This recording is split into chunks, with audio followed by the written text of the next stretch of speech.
কি সুন্দর একটু আজ আজ তুই লেলে পরে তোমার দেখা পাচ্ছ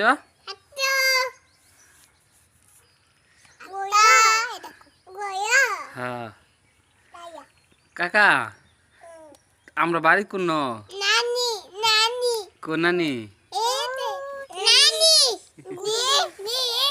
পরে দেখামো তোমার তোমার তুমি একটু মুছো তোমার নাকটা মুছো একটু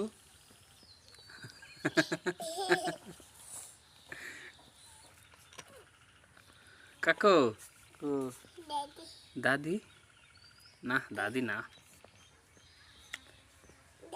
বালুত বালুত জায়গাটা তুমি বালুত যাও না হ্যাঁ যা